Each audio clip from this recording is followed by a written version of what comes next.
მოგესალმებით, მივესალმებით საქართველოს მოქალაქეებს, ჩემი თანადგომა რეჟიმის ტყვეებს, სინდისის პატიმრებს, ქალბატონ მზია ამაღლობელს, ნინო დათაშვილს, თავისუფლება მიხეილ სააკაშვილს. ხო. გოლი დასურით უერთდება შესაძლოა. გაიხარე, ხო და რაც შეეხება, იცით რა, ველოდები, იმიტომ რომ ყველა სინდისის პატიმრს, ყველა პოლიტიკურ ტყვეს ჩემი თანადგომა ასე. ბატონმა გიამ სწორად აღნიშნა, ესე იგი ეს პროცესი უკვე 300 დღეა გრძელდება, 300 დღეა იგრძელდება. და რას ვითხოვთ? ვითხოვთ ქვეყნის წარმატებას, კეთილდღეობას, გზა ევროპისკენ, ძლიერი ეკონომიკა, ჩვენი გზა ევროპისკენ, საკუთარ ოჯახში დაბრუნებას ვითხოვთ. და ამის შეუსაბამობა რა არის? ხელისუფლება პრაქტიკულად საკონსტიტუციო რომელსაც უნდა გადაგვაქციოს რაღაცა ჩეჩნეთად, კადიროვი რა ვიცი, აი ჩამოყავთ კიდეც თავი. ხო, აი დიახ, აი ძალიან ბევრს ხვდები მანქანებს სხვათა შორის, რაღაც ესეთი ერთნაირი ნომრები აქვს, რაღაც შავი რაღაცა საშინელია ჯიპებით. ხო და რისი თქმა მინდა ესეთ თავარი. მე მინდა უთხრა აი ყველას, ვინც ახლა 4 ოქტომბერს ელოდება, თუ არ გვინდა აი ამ სიტუაციაში და სიბნელეში ყოფნა და თუ გვინდა პროგრესი, განვითარება, ჩვენი ქვეყნის კეთილდღეობა, მომავალი არ მოუკლათ მომავალი ჩვენ ახალგაზრდებს. ამიტომ ყველა ერთად უნდა გავერთიანდეთ და დავდგეთ ერთად. 100%-იანი, ნამდვილად მოსწია. აი ჩვენ დავინახეთ დღეს მაგალითად ყოველ დღე ახალ-ახალი შოკები და ახალ-ახალი მნიშვნელოვანი საქმეები იხსნება, ხო? ქართულმა ოცნებამ დაიწყო საკუთარი გუნდის შეჭმა. იმ ადამიანების, რომლებზეც ჩვენ წლების განმავლობაში ვყვებოდით, როგორი კორუმპირებულები იყვნენ. ნოდარ-მელაძის საგამოძიებო ჯგუფი იძიებდა მათ საქმეებს და ისინი ამბობდნენ, რომ ჩვენ ვიტყუებით, ტიტუშკები ვართ, ჩვენ გვაბრალებდნენ იმას სინამდვილეში, რაც თავად არიან, მაგრამ ახლა ადასტურებენ იმას, რასაც ამტკიცებდნენ აქამდე ჟურნალისტები. დღეს დააკავეს კალაძესთან ასოცირებული კომპანიის ლიდერები უკვე. მანამდე ირაკლი ღარიბაშვილის გარემოცვა, ლილუაშვილის გარემოცვა, რას უკავშირებთ ამას თქვენ? რისი ეშინია ივანიშვილს? თან პარალელურად ვხედავთ, როგორ აგროვებს მილიონებს, რომელიც ნაწილობრივ დასანქცირებულია. ნუ პირველ რიგში მე მგონია რომ იგროვებს თავისთვის ფულს. და ვფიქრობ იმასაც, რომ ეს მარტო ჩემი აზრი არ არის, რომ რეალურად მას მოსთხოვეს, იმიტომ რომ რეალურად დიახ, რა თქმა უნდა. თავის დროზე ესეთი ინფორმაცია იყო და ამას ხვალ შორის ხმამაღლაც ვამბობდი, მიტინგზეც მithქვამს, რომ იგი დანიშნული მილიარდერია. ეს არ არის რეალურად ისეთი მილიარდერი, რომელიც თავის ფული გააჩინა და რეალურად ის ფული მოთხოვეს უკან, ხო, რეალურად, იმიტომ რომ რეალურად მისი სიცოცხლეა ფაქტობრივად სასწორზე შემოგდებული, ასე რა თქმა უნდა ვერსიაა და საქართველოს ნუ გაწირავს და ჩვენ დავიცავთ. საქართველოს მაგას არ აინხო თქვა კიდევაც, ჩემი ფული ყველაფერს არ მაინტერესებს არაფერია, საქართველოს თუ რაც იქნება, თავად ჩემი ფული გულს ფელია კიდეც, როცა რამდენჯერად გამოჩნდება მნიშვნელოვანი ამოცანები აქვს. მაგრამ იცით რა, საზოგადოების გარკვეული ნაწილი ამას პატიობს ამ გულწრფელობას, ეს საშინელი გულწრფელობაა რეალურად, არც მეტი არც ნაკლები, ეს არის პირდაპირ როგორ თქვა, ახსარება მე ვიცი, ნეტარი ავგუსტინესაც რეალური სიმართლეს ამბობს კაცი და არ იტყუება, მაგრამ თან გულწრფელობა, თან ტყუილით გაჯერებული რეალურად, იმიტომ რომ მას სხვა გარემოში ცხოვრება და სიცოცხლე არ შეუძლია. ამას აკეთებს რეალურად ეს არის რა თქმა უნდა ამ ფულის ამოგების ოპერაცია, სპეცოპერაცია რუსეთის გულისთვის და ამავე დროს გარკვეულწილად თავის მომხრეებს უმტკიცებს და ხედავ მე არ ვარ რაღაცა გარკვეულ ჯგუფზე მიბმული. თან მეორე ჯგუფი აი ბოროტი ბიჭების, რომელიც დღეს ხელისუფლების სათავეშია, მე მათ ხოთ ამ სიტყვას უწოდებ, ბოროტი ბიჭების, რა თქმა უნდა ისინი ამტკიცებენ ერთგულებას. არ გამოვრიცხავ, ესეც არ არის თქვა ჩემი ვერსია, მაგრამ სრულად ვეთანხმები, რომ თქვა ამ შემთხვევაში ამ ბოროტი ბიჭების გარკვეულ ჯგუფს პირდაპირ კავშირი ჰქონდეს კრემლთან. ესე იგი არ გამოვრიცხავ. ანუ ახლა ივანიშვილი ცდილობს ველის მოსუფთავებას და რუსეთთან მარტო თვითონ დარჩეს და არ ყავდეს სხვა მსტავლები. ხა ის არ გამოვრიცხავ, რა თქმა უნდა ეს ყველაფერი ვერსიებია, მაგრამ რეალურად ფაქტია, რომ სიტუაცია ეს მომისმენია ეგ ვერსია და ამიტომ. ხო და არა, მე ამ მდგომარეობის ვერსიები ბევრია. მაგალითად ამასაც ვერსიაც მოვისმინა, თურმე ის წამოწდენა კი არ იყო, რა თქმა უნდა, მიხეილ სააკაშვილი ამ ჭეშმარიტი პრეზიდენტი და ასე შემდეგ რო ამბობდნენ, ხო? ეს მე ვფიქრობ ეს წამოწდენა, ასე იგი ჩაფიქრებული არ იყო. ჩაფიქრებული ფროიდი მუშაობს, რა თქმა უნდა, იმიტომ რომ რეალ სხვანაირად არ გამოვიდოდა რა. ასეა, იმიტომ რეალ თვითონ ჩვენად იცია, რომ ესენი არც ერთი არ არის. ეს რა თქმა უნდა ფროიდის წამოწდენაა, ასეთი ინტენსიური წამოწდენის ეს არის მარტივი მომენტია, იმიტომ რომ რეალ მართლა თუ კი ვინმე შეიძლება იყოს პრეზიდენტად წოდებული, რა თქმა უნდა, მიხეილ სააკაშვილია და მიხეილს რო ამბობ, მოყვება სააკაშვილი.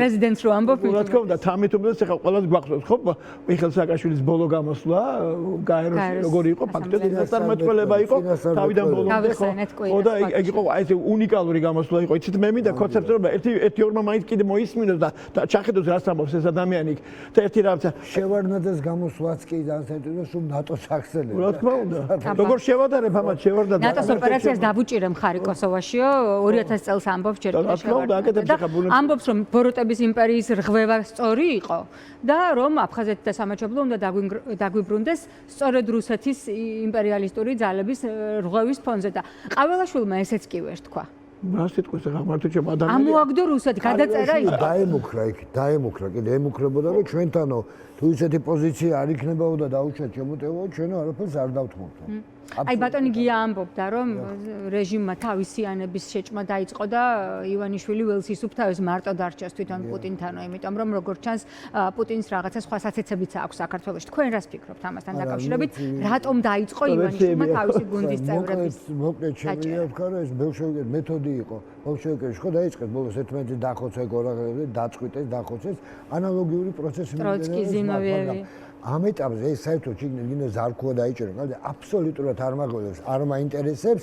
მე მაინტერესებს ოთხში ძალიან ბევრი ხალხი მოვიდეს, ძალიან ბევრი ვიყოთ, ერთად დავდგეთ და არის ყველაფერს აქვს დასაწყისი და დასასრული, ხო ჩვენ რაღაცა მრავალსერიან სუდ ფილმში. ანუ თქვენ 4-ში გამოსავალს მხოლოდ საპროტესტო აქციაზე მისვლით ხედავთ. ხო, რა თქმა უნდა, რა თქმა უნდა. შემთთვის უკაცრავად, აი მე რადიკალურად გამიჯნული ვარ, ხო აი ამ რუსეთის სპეცდავალებაზე იმ არჩევნებზე მივიდე. ეს არის გამორიცხული და ყველა საგათმოაზროვნე ადამიანი ხა იქ გვევარ სულ და ყველა აი მართლა ესე ფიქრობს. აი ბევრი ფიქრობს რომ მივალთ ბიულეტენს გავაკეთებ. აი თუ მიდიხარ დაუშვათ, აი თუ მიდიხარ და მე რატომ მოდიხარ პროტესტზე, რა საპროტესტებ მაშინ? ხო, აი ცოტა ჩემთვის გაუგებარი აბსოლუტურად. იგი არ ჯერა, ხო, სადაც მიდიხარ, ეს იგი არ ხარ დარწმუნებული.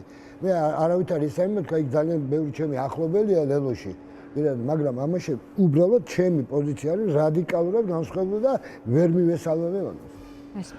ეს მინდა დაუმატო რომ დღეს გელახასაია აი ხო არაჩვეულებრივი არ შემიძლია მაგ ბიჭზე თქვა რა საოცარი ბიჭი რა საოცარი ეგეთი აქტიური ანთებული გულის ქართველი ადამიანი და რა სინდისობა ასეთი ადამიანის კიდევ ერთი ნიშანია რა ბოროტი და უსულგულო ხალხია რა ამ შემთხვევაში ქვეყნის სადავეები რო ხელთ შეუძლავენ დაუდგამო და ესე ცამდე მართლა კიდევ იგი დააპატიმრებს და ნიკო კიდევ მინდა გითხრა გავიგერო დღეს ლევან ხაბეიშვილს ტელევიზორი შეუტანეს ამიტომ მე მინდა მივესალმო ლევანს ხაბეს გამარჯობა ლევან თუ გიყურებ ესე დიდი სიყვარული შენიცი როგორ მიყვარხარ როგორ პატივცემ რამდენი საქმე აწიე და რამდენი გააკეთე 90%-ზე მეტი შენ გააკეთე შენ ხარ მართლა ძალიან ძლიერი ადამიანი მართლა სერიოზული ისტორიული მოვლენა ხარ ხა ვიღაცები გაღიზიანდებიან მაგრამ ფაქტია ვინ გაღიზიანდება არ ვიცი ბევრნი არიან არ ვიცი არ დავაკონკრეტებ მეცადე დავაკონკრეტებ ხო მაგრამ რეალურად მე მინდა კიდევ ერთხელ მივესალმო ლევან ხაბეიშვილს ამ მართლა ძალიან აი საქართველოში აი უდიდესი შეყვარებულ ადამიანს. საერთოდ ერთი საინტერესო ძველი გამოსვლა. რომელიც სიკვდილს ძლივს გადაუჭრა ქართული ოცნების ხელიდან ის და არის რა თქმა უნდა ყოველთვის მაგრამ იგი მოკვლულია. ხო გახსოვს ნაცო ოფისში რო შეუვარდნენ ბავშვი ერთად რო იყო კაცო კეთები და ხელკეთები რა თქმა უნდა. და კიდევ ერთხელ სიკეთეს ვერ გააკეთებ თუ კი პირადი ინტერესი არ აქვს. უბრალოდ გააჩნია პირადი ინტერესის საგანს რა წარმოადგენს. აი ლევანის პირადი ინტერესის საგანს ერთადერთია საქართველოს ბედნიერება და წინსვლა. ჩვენი სხვათა შორის ლევანს ეგ შეუულია დიდი ტემპერამენტით და შემართებით გააკეთებს. ამიტომ ჯანმრთელად იყავი ლევან და ძალიან წესიერი ადამიანი. და ხალხოსნობა, აი საუკეთესო ხალხოსნობა, უბრალოდ უდიდეს პატოს. ხო, აი პირდაპირ გაგებით ვიღაცამ თქვა იგივე გაპონში ადარა. არ მიდეხა ამ ადამიანზე ლაპარაკი, ის თავის პრობლემები აქვს ეთყობა. რა გაპონი, რის გაპონი, კაცო? ესეთი პოპი იყო, რომელსაც ამოახოცინა ხალხი თავის დროზე იქ ნიკოლაი ტაროის სპეციალურად ასეთი იმითი ხო? არავით არის. ეგ არის ესე ლევანი არის სწორედ ის ადამიანი, რომელიც ისტორიას ქმნის და სწორედ ის ადამიანია, რომელსაც მართლაც აი დაუდო სათავე რა თქმა უნდა, იდეა რა თქმა უნდა, პაატა ბურჭულაძეს არის. მაგრამ ხო და მაგას რომ ეროვნული ყრილობა და კრება. აი ეროვნული ყრილობის იდეა ძალიან ძლიერი თემაა და ვიღაცები სკეპტიკურად რო უყურებენ ამ თემას. ის ფილმი და ამ ყველაფერი დავუმატო. დიახ ბატონი.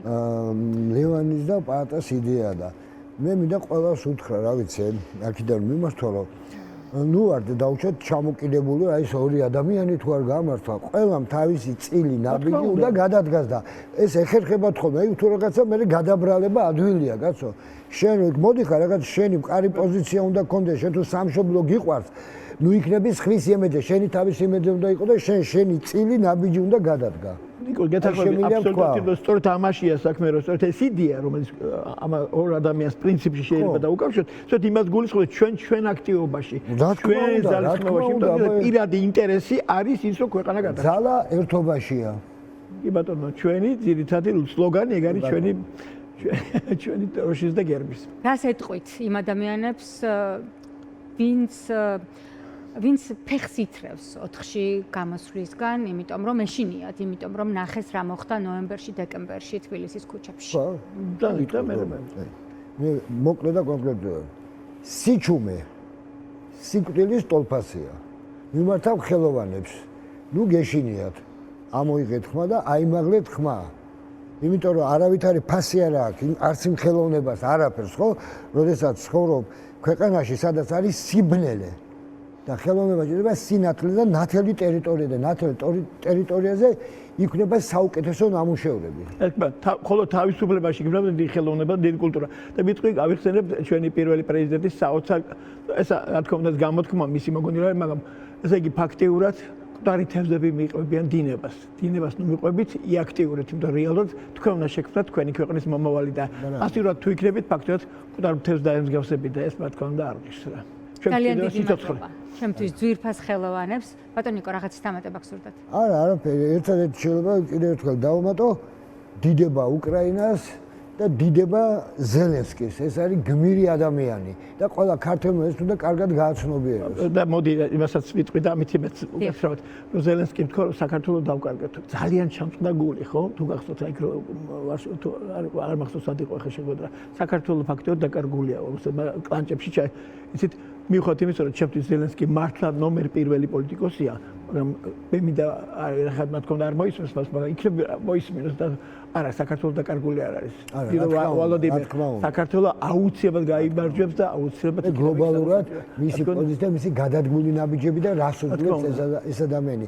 უკვე 3 წელი და ნახევარი ესეთი ომში არის ჩართული. ეს ხელოვანი ადამიანი და როგორი პრეზიდენტია. და როგორი მასთან ჯარის იმედია აქვს ნამდვილად და იმედია ჯარი არ გამოყვება ივანიშვილის რუსულ რეჟიმს საქართველოს მოსახლეობის. ჩვენი ჯარის იმედი მაქვს. დიდი მადლობა ბატონ გიას, ბატონ ნიკოს, გელოდებით კიდევ არაერთხელ ჩვენთან სტუდიაში.